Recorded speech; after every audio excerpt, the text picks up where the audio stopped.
Welcome back, Crusaders, to the Nerd Crusade Reviews. Today we're reviewing Lollipop Chainsaw Repop. This game was first released in 2012 under the title just Lollipop Chainsaw. It was created by Suda51 and written by Masahiro Yuki and James Gunn. Yes, that James Gunn from Guardians of the Galaxy, Suicide Squad, and who is now the head of the DC films. This game also features a lot of familiar faces as voice actors. Our lead is played by Tara Strong. And her co-star is Michael Rosenbaum, who played Lex from Smallville, who plays Nick. It also features many of the same actors that James Gunn loves to work with. Linda Cardinelli, who's the star of Freaks and Geeks and also plays Hawkeye's wife in the MCU. Greg Henry, who is Grandpa Quill from the MCU. Sean Gunn, his brother, who plays Kraglin in the MCU and also plays the Weasel in the DCU. Michael Rooker, who played Yondu in MCU. Nolan North from Uncharted, and even Steve Bloom from Cowboy Bebop. And if you're familiar with James Gunn's early skit work, these names are no surprise. He's been working with his friends for a very long time. Just like 2012, there's another controversy for this game. The current controversy is that IGN didn't review the new release. They just posted their original score for 2012, which was a 5 out of 10. This wouldn't be a big deal if they had a history of not reviewing re-releases.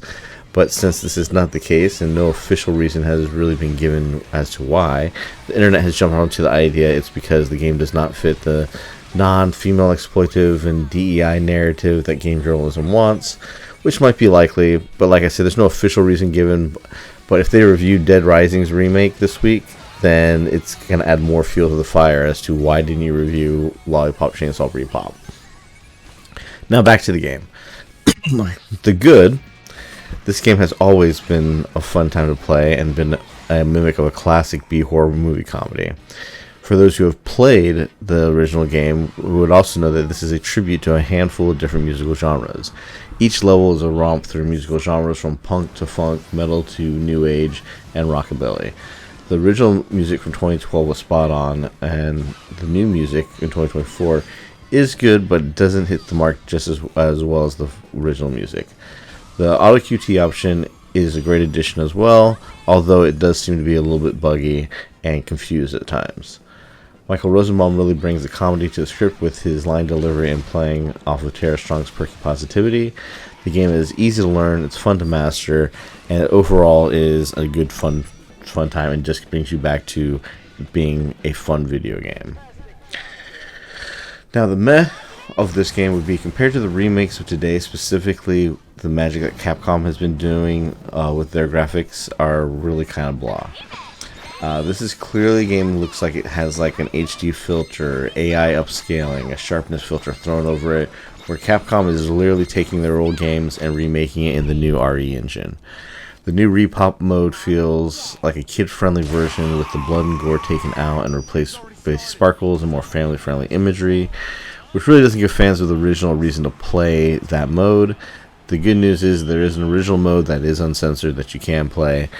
The other kind of meh part is, as good as the QTE autoplay system is, it seems to be confused, especially during boss fights, whether or not you need to initiate it or if it's going to do it automatically. I've noticed it jump back and forth in many of the different fights, and one particularly, the boss fight with the Funk Zombie, the Simon game was completely broken and wouldn't work whatsoever.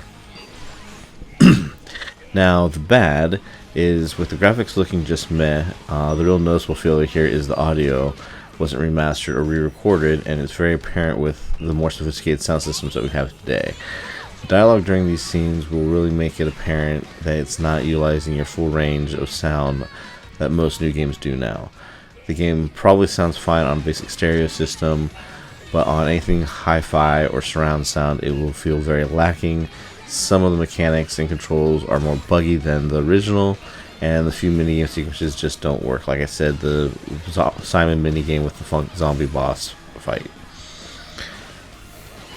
Overview is the game is a solid 6. Due to it being remastered, that feels more like a re-release than a remaster. Capcom has set a very high bar, and Lollipop Chainsaw just doesn't get there. With another Capcom remaster coming out a week after this release, this would probably fade into the background.